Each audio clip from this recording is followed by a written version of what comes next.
बिस्मिल्लाहिर्रहमानिर्रहीम। अस्सलाम वालेकुम स्टूडेंट्स, मैं हूं मोहम्मद लुकमान और आप लोगों से मुखातिब हूँ बायोलॉजी लर्नर से।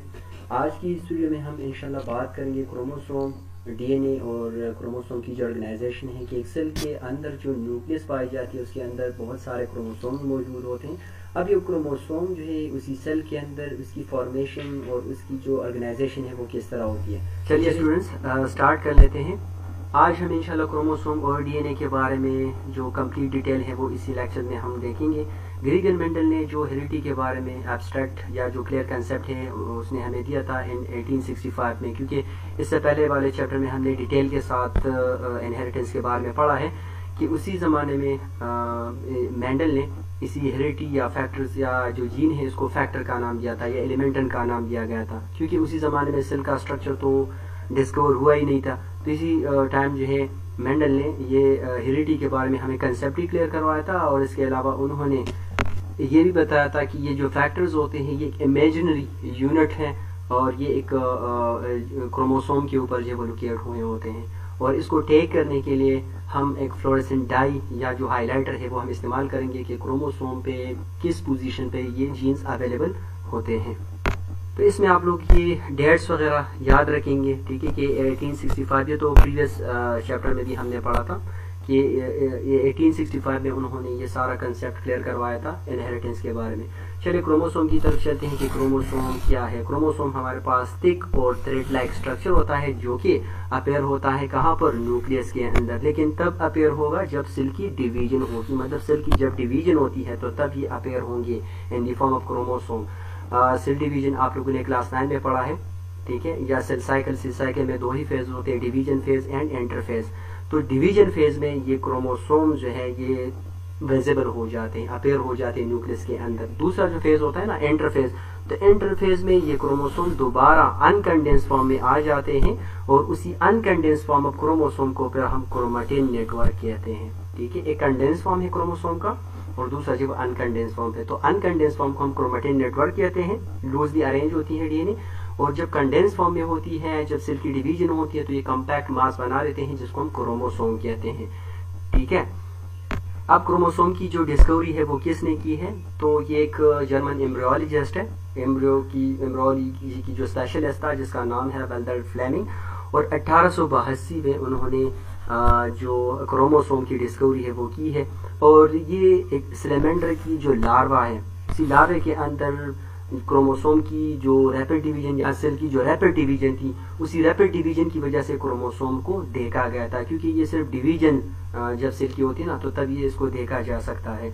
इसके अलावा जब सेल इंटरफेज में एंटर हो जाता है तो फिर क्रोमोसोम लूजली अरेंज हो जाते हैं और उसको हम क्रोमेटिन मटेरियल कहते हैं। तो इसी वजह से सैलेमेंडर की जो लार्वल स्टेज थी वो बहुत जल्दी वो से डिवाइड होते रहते थे, तो उसी टाइम जो उन्होंने ये जो क्रोमोसोम थे वो क्लियर और विजिबल तरीके से देख लिए थे। इसी पिक्चर में आप लोग देखिए ये वेल्डर फ्लेमिंग है और ये 1843 में पैदा हुआ था और 1905 को ये मरा था। और इसकी जो क्रोमोसोम की डिस्कवरी की है वो सैलेमेंडर की लार्वा जो है आप लोग देख सकते हैं, ये सेल रैपिडली डिवाइड होते रहते हैं और दरमियान में आप लोग देख सकते हैं कि क्रोमोसोम बिल्कुल विजिबल स्ट्रक्चर में आप लोग को दिखाया जा चुका है इसी स्लाइड के अंदर। तो ये सैलेमेंडर लार्वा के अंदर जो रैपिड डिवीजन होती थी सेल की, तो वहां पर उसको देखा गया था।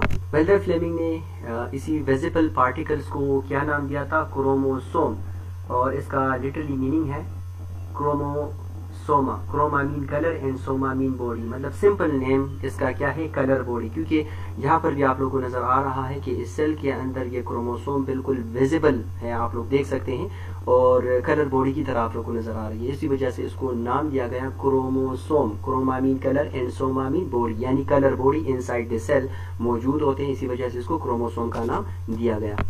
अब वेल्डर फ्लेमिंग ने इसी क्रोमोसोम को यूकेरियोटिक सेल के अंदर डिस्कवर किया हुआ था और कलर बॉडी जो है उसको नाम दिया गया। और जितने भी यूकेरियोटिक सेल्स हैं उन सब में, क्योंकि उसमें मेम्ब्रेन बाउंडेड न्यूक्लियस ही होता है और न्यूक्लियस के अंदर ये क्रोमोसोम्स पाए जाते हैं। लेकिन अगर हम प्रोकैरियोट की बात करें तो प्रोकैरियोटिक में हमारे पास सिंगल डीएनए मॉलिक्यूल्स होते हैं और उसको हम ये कंसिडर कर रहे होते हैं कि ये उसी प्रोकैरियोटिक सेल का क्रोमोसोम है, ठीक है। तो यूकेरियोटिक सेल्स जितने भी हैं उसके अंदर क्रोमोसोम न्यूक्लियस के अंदर मेम्ब्रेन बाउंड्री होते हैं उसके अंदर मौजूद होते हैं, लेकिन प्रोकैरियोटिक सेल्स के अंदर सिंगल डीएनए होती है, सिंगल डीएनए मॉलिक्यूल जो कि न्यूक्लियाइड उसको हम कहते हैं, जहां पर ये क्रोमोसोम या ये जो डीएनए मॉलिक्यूल्स है ये मौजूद होते हैं जिस रीजन में, उसको हम न्यूक्लियाइड कहते हैं। तो प्रोकैरियोटिक में हमारे पास कंप्लीट जो न्यूक्लियस है वो भी नहीं पाया जाता, और यूकैरियोटिक में कंप्लीट न्यूक्लियस भी पाया जाता है, मेम्ब्रेन बाउंडेड।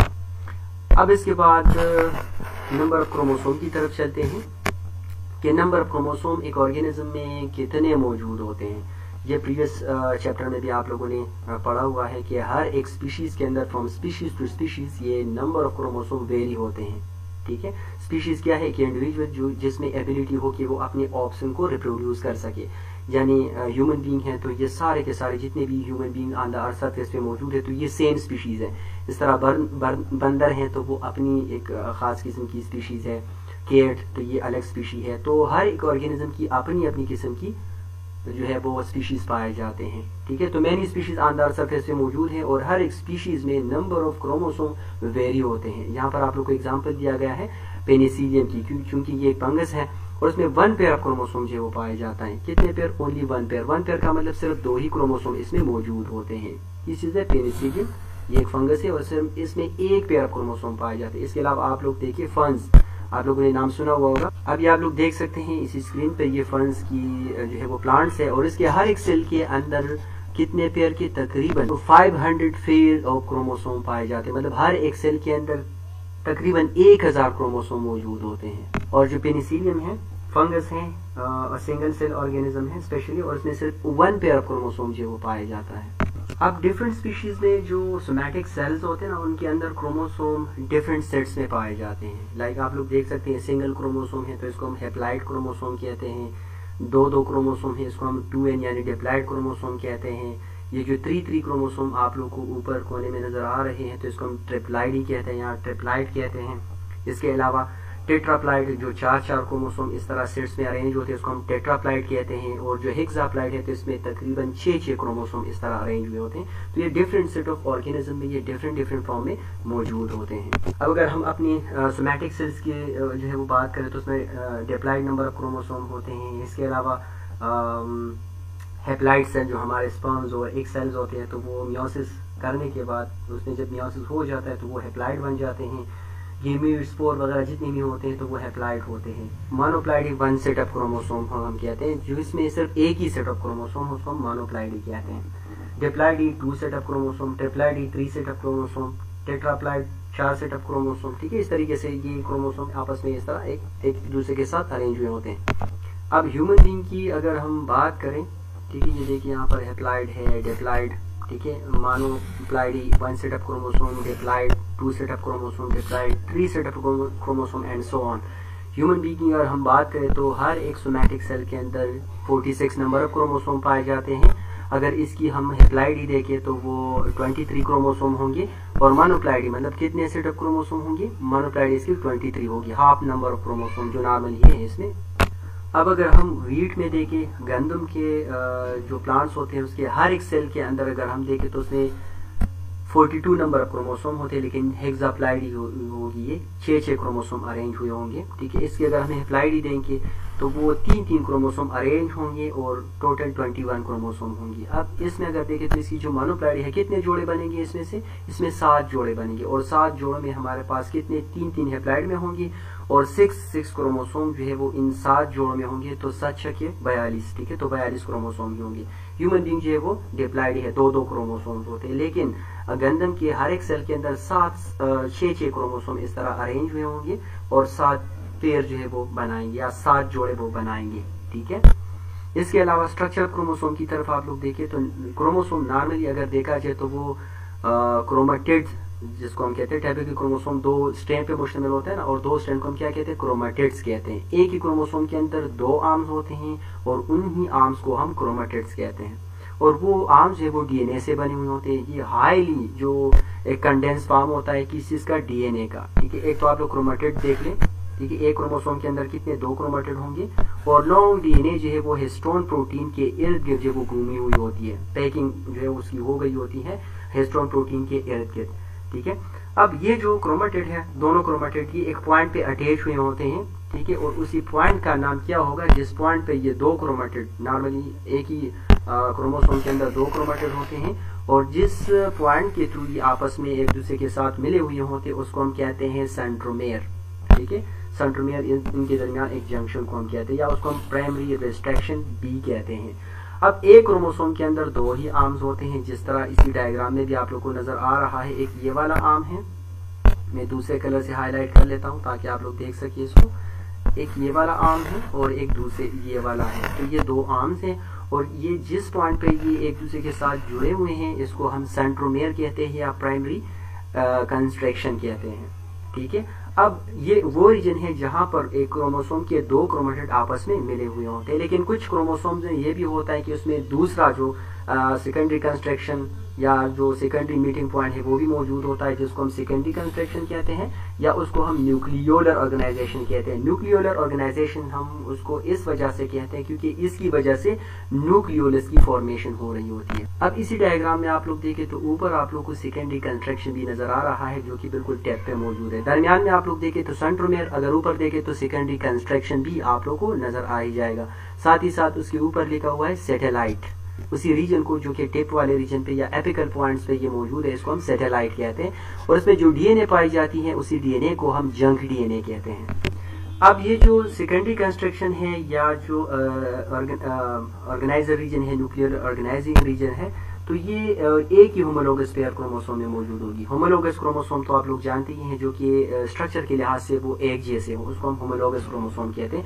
तो एक ही होमोलोगस क्रोमोसोम की पेयर में ये जो न्यूक्लियर ऑर्गेनाइजिंग रीजन है ये सिर्फ एक ही होगी, ठीक है। यहाँ से मैं हाईलाइट कर रहा हूँ, ठीक है। अब सेकेंडरी कंस्ट्रक्शन जो है ये नोड लाइक स्ट्रक्चर होगा, जो यहाँ पर आप लोग देख सकते हैं। इससे पहले वाले डायग्राम में भी मैंने आप लोग को दिखाया, वहां पर जो ऊपर एपिकल वाले रीजन थी उसको हम सैटेलाइट कहते थे। उसी सैटेलाइट वाले रीजन में यूजली सीक्वेंस ऑफ डीएनए पाई जाती है, जिसको हम जंक डीएनए कहते हैं। जिस तरह यहाँ पर आप लोग देखें तो इसी क्रोमोसोम में एक तो प्राइमरी कंस्ट्रक्शन यानी सेंट्रोमियर पाया गया है, ऊपर भी आप लोग देख सकते हैं सेकेंडरी कंस्ट्रक्शन जिसको हम न्यूक्लियर ऑर्गेनाइजिंग रीजन कहते हैं, लेकिन ये हर एक क्रोमोसोम में मौजूद नहीं होता। ये होमोलोगस पेयर ऑफ क्रोमोसोम में सिर्फ मतलब एक ही जोड़े में सिर्फ एक ही ये सेकेंडरी कंस्ट्रक्शन होती है। इसके अलावा इसके जो एपिकल पार्ट्स होते हैं तो उसको हम फिर क्या कहेंगे, सैटेलाइट, ठीक है। और टेलोमेयर नॉर्मली हर एक क्रोमोसोम के जो एंड रीजन पे जो डीएनए के पार्ट्स होते हैं या डीएनए मौजूद होती है उसको हम टेलोमेयर कहते हैं। अब टेलोमेयर का फंक्शन क्या होगा? टेलोमेयर जो है क्रोमोसोम के एंड को आपस में मिलाने से बचाते रहते हैं। ये इसका जो बेसिक रीजन है ना, ये टेलोमेयर की अलोंग द लेंथ को आपस में जुड़ने से जो है वो बचाते हैं, ताकि ये इसके जो एंड है क्रोमोसोम के वो आपस में ना मिल पाए। तो दोनों साइड्स पे आप लोग टेलोमेयर देख सकते हैं और ये बेसिकली एंड्स पे मौजूद होते हैं। अब इसी डायग्राम में भी आप लोग देख सकते हैं ये सैटेलाइट, ये सेकेंडरी कंस्ट्रक्शन के बाद जो ऊपर वाली रीजन होती है ना, सैटेलाइट लाइक स्ट्रक्चर आप लोग को नजर आ रहा है। सेकेंडरी कंस्ट्रक्शन के बाद इसको हम सैटेलाइट कहते हैं। लेकिन ये जो टेलोमेयर है ये हर एक क्रोमोसोम के एंड पे मौजूद होते हैं, और जिसको हम क्या कहेंगे, टेलोमेयर कहेंगे। और ये 2 क्रोमोसोम को आपस में अटैच होने से बचाएंगे। अब क्रोमोसोम पे ये जो सेंट्रोमेयर है ये डिफरेंट लोकेशन पे पाया जाता है। ये लोकेशन भी जरा देख लेते हैं कि कौन से लोकेशन पे ये सेंट्रोमेयर मौजूद होंगे, एंड पे होंगे, दरमियान में होगा, या जो डिफरेंट लोकेशन पे होंगे उसके कौन कौन से नेम्स होंगे। इसी पिक्चर में आप लोग देखिए, सबसे पहले हम देखेंगे मेटासेंट्रिक। ये देखिए, जब सेंट्रोमेयर दरमियान में हो, दरमियान में उसको हम क्या कहेंगे, मेटासेंट्रिक कहेंगे। ये देखिए मेटासेंट्रिक। अब अगर दरमियान में ना हो, थोड़ा सा एक ही साइड पे हो, ठीक है, बिल्कुल एग्जैक्ट सेंट्रल लोकेशन पे ना हो, तो उसको हम कहेंगे सब मेटासेंट्रिक, ठीक है। Slightly away from the central position, that is called सब मेटासेंट्रिक। एक्रोसेंट्रिक, जो कि किसी खास एंड पे हो, ठीक है। आप लोग देख सकते हैं इसी 3rd नंबर डायग्राम में, यहाँ पे मैं पेन से ही हाईलाइट कर दूंगा। ये देखिए ये किसी खास एंड पे मौजूद है, यहाँ पर आप लोग देख सकते हैं, तो इसको हम कहेंगे एक्रोसेंट्रिक। और अगर बिल्कुल एंड पे हो तो उसको हम टेलोसेंट्रिक, जो टेलोमेयर के साथ जो है वो अटैच हो उसको हम टेलोसेंट्रिक कहते हैं। तो ये सेंट्रोमेयर की पोजीशन, मेटासेंट्रिक वो सेंटर पे, सब metacentric away from, slightly away from the centre, acrocentric मतलब एक ही एंड पे, और टेलोसेंट्रिक वो नियर टू एंड जो है उसको हम कहेंगे एक्रोसेंट्रिक, और टेलोसेंट्रिक जो बिल्कुल एंड पे ही मौजूद होंगे। ये चारों आप लोग यहाँ पर देख सकते हैं इसी डायग्राम में। अब क्रोमोसोम की कंपोजिशन के बारे में थोड़ा बहुत डिस्कस कर लेते हैं कि कंपोजिशन में क्या है, ठीक है। ये पोजीशंस तो मैंने अभी आप लोग को समझा दिया है। मेटासेंट्रिक जो कि सेंट्रल लोकेशन पे सेंट्रोमेयर हो, सब metacentric slightly away from the centre हो, एक्रोसेंट्रिक नियर टू एंड हो, और telocentric located at the end हो, सेंट्रोमेयर की बात हो रही है, ठीक है। अब कंपोजिशन अगर देखा जाए क्रोमोसोम की और इसकी ऑर्गेनाइजेशन देखा जाए तो क्रोमोसोम दो चीजों से मिलकर बना हुआ होता है, एक डीएनए और दूसरी जो है वो प्रोटीन। प्रोटीन जो है इसमें 60% होगी और उसी प्रोटीन को हम हिस्टोन प्रोटीन कहते हैं। इसके अलावा डीएनए जो है इसमें 40% पाई जाती है क्रोमोसोम के अंदर।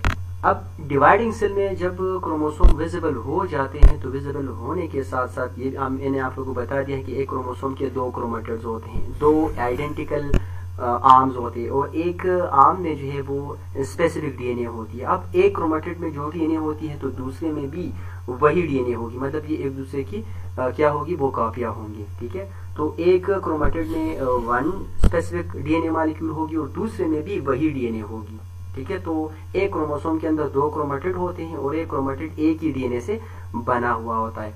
अब अगर ह्यूमन क्रोमोसोम की अगर साइज की हम बात करें एक क्रोमोसोम की, ठीक है, तो ये तकरीबन 5 सेंटीमीटर लॉन्ग होती है और कितने न्यूक्लियोटाइड होते हैं डीएनए के, 140 मिलियन न्यूक्लियोटाइड्स होते हैं। अब 1 मिलियन में 10 लाख, तो अभी आप लोग जरा दे दें इसमें से कि एक डीएनए या एक क्रोमोसोम के अंदर कितने न्यूक्लियोटाइड्स होते हैं। 5 सेंटीमीटर लॉन्ग है और 140 मिलियन इसमें न्यूक्लियोटाइड मौजूद होते हैं। आप लोग इमेजिन भी नहीं कर सकते कि अल्लाह ताला ने ये इतने न्यूक्लियोटाइड इन छोटे या एक छोटे से पार्टिकल में या एक छोटे से न्यूक्लियस के अंदर इसको फिट किया हुआ है, ठीक है। कभी जहन में भी ये नहीं आया हुआ होगा।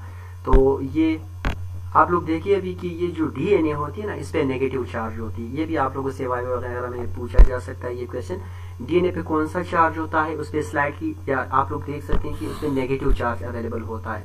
क्यों नेगेटिव चार्ज? क्योंकि उसमें फास्फेट ग्रुप पाई जाती है। फास्फेट ग्रुप कहाँ पर होता है? वो न्यूक्लियोटाइड्स के अंदर, क्योंकि डीएनए की जो कंपोजिशन है उसमें हमारे पास शुगर, फास्फेट और नाइट्रोजीनियस बेस होता है। अब फास्फेट ग्रुप होने की वजह से डीएनए पे कौन सा चार्ज होगा? नेगेटिव चार्ज होगा। आरएनए पे कौन सा चार्ज होगा? नेगेटिव चार्ज होगा।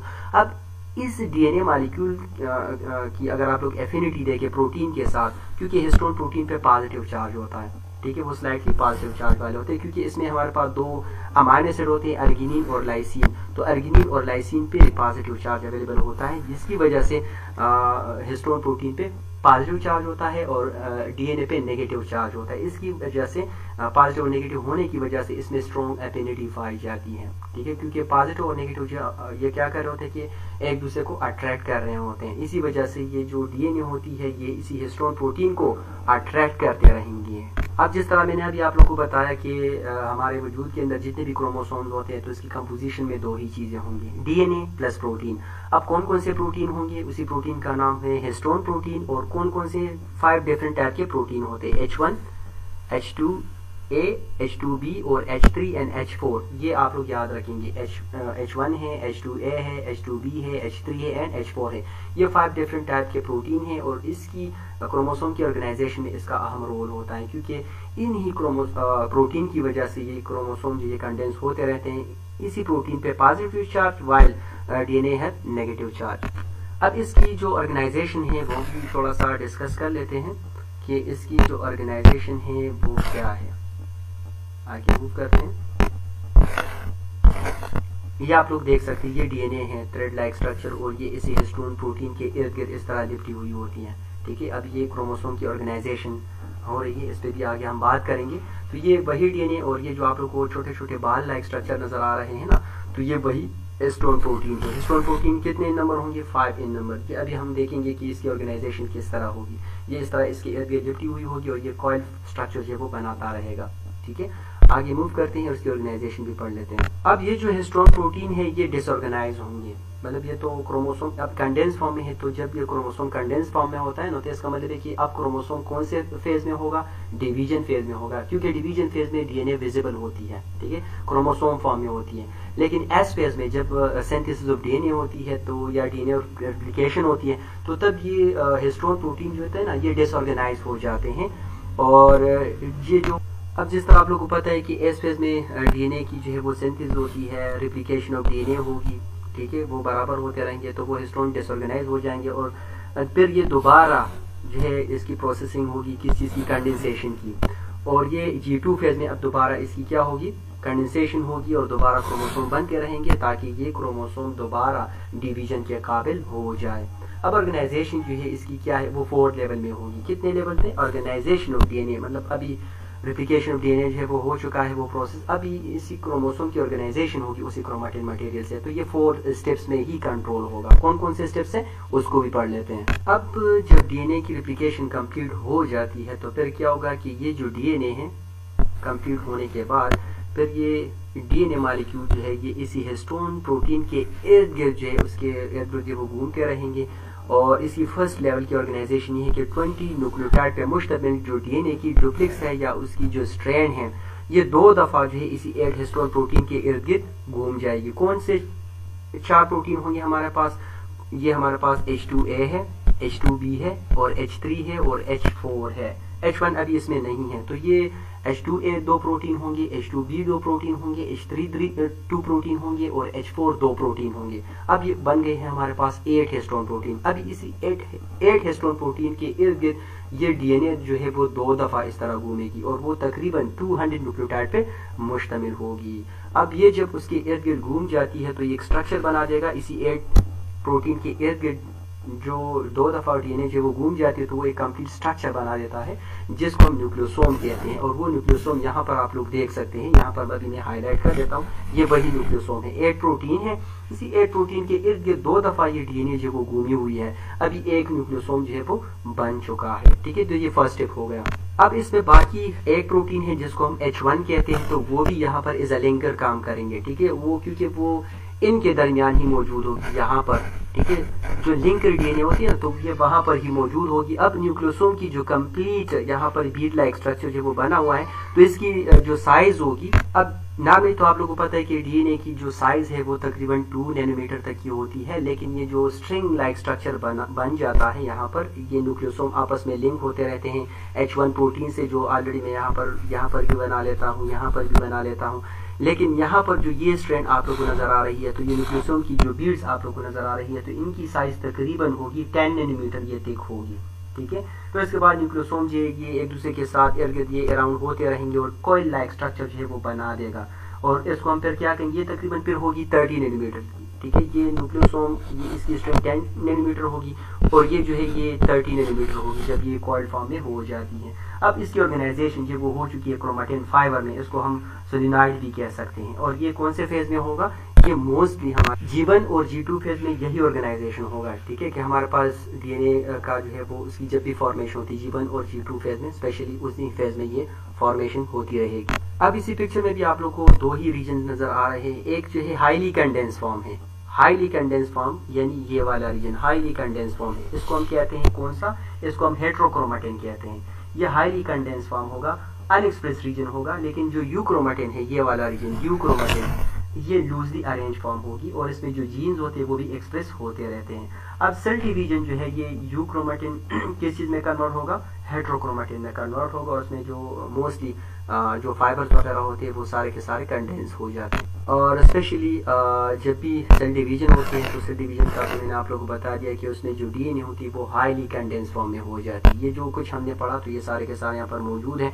कि न्यूक्लियोसोम जो स्ट्रिंग होते हैं वो अपने एक्सिस में जो है वो इस तरीके से जो वो बाइंड होते रहेंगे और इसकी जो फाइबर होती है वो तकरीबन 30 नैनोमीटर तक का वो जो है बराबर हो जाता है। तो उसको हम क्रोमेटिन फाइबर कहते हैं या उसको हम सोलेनॉइड कहते हैं। और ये प्रोसेस तकरीबन G1 और G2 फेज में इस तरीके से लेवल ऑफ ऑर्गेनाइजेशन होगी क्रोमोसोम की। अब क्रोमेटिन फाइबर जो है इसमें 2 रीजन जो इससे पहले मैंने आप लोगों को बताया, यूक्रोमेटिन एंड हेट्रोक्रोमेटिन। हेट्रोक्रोमेटिन जो होता है तो ये हाईली कंडेंस फॉर्म होता है, अनएक्सप्रेस रीजन होता है, ये कंप्लीट क्रोमोसोम जिसको हम कहते हैं। लेकिन जो यूक्रोमेटिन होता है तो ये नॉन कंडेंस होता है और उसमें जो जीन्स वगैरह होते हैं ना वो रीजन भी एक्सप्रेस होते रहते हैं, जिनकी जो एक्सप्रेशन वगैरह वो भी होती है, मतलब डीएनए लूजली अरेंज होती है वो। अब सेल डिवीजन जब भी होती है तो यूक्रोमेटिन जो है मतलब लूजली अरेंज जो डीएनए होती है तो वो कंडेंस फॉर्म में कन्वर्ट हो जाती है और इस तरीके से हमारे पास जो क्रोमेटिन फाइबर्स होते हैं वो डेवलप हो जाते हैं और क्रोमोसोम जो है वो स्टार्ट होना शुरू हो जाते हैं, मतलब उसकी फॉर्मेशन। और इस तरीके से हमारे पास कंप्लीट जो डीएनए की डायमीटर बन जाती है तो वो 200 तक की बन जाती है। और फिर जब वो सुपर कॉइल कर लेते हैं तो तकरीबन यूक्रोमेटेड जो है या जो हम जिसको हम क्रोमेटेड कहते हैं, डीएनए क्रोमोसोम के जो 2 पार्ट्स होते थे तो एक क्रोमेटेड 700 नैनोमीटर तक का बराबर हो जाता है। मतलब ये इतनी दफा ये रेप हो जाता है उसी हिस्टोन प्रोटीन के कि 2 नैनोमीटर से ये 700 नैनोमीटर तक ये कंडेंस हो जाता है। तो ये सारा सब कुछ था क्रोमोसोम और उसकी ऑर्गेनाइजेशन के हवाले से। अभी इसके अलावा आप लोग के माइंड में इसी क्रोमोसोम या इसकी ऑर्गेनाइजेशन या इसकी कंपोजिशन या इसकी डिस्कवरी के बारे में अगर आप लोग के माइंड में कोई क्वेश्चन है तो कमेंट सेक्शन में आप लोग ज़रूर पूछिएगा। और आई होप कि ये वीडियो आप लोग को पसंद आई हुई हो, आई होप कि आप लोग को ये वीडियो पसंद आई हुई होगी। अगर अभी भी आप लोग के माइंड में इसी टॉपिक के हवाले से कोई भी क्वेश्चन हो तो प्लीज़ आप लोग कमेंट सेक्शन में ज़रूर पूछिएगा। नेक्स्ट वीडियो तक के लिए आप लोग हमें दीजिए इजाज़त और अपने दुआ में ज़रूर याद रखिएगा। Thank you so much.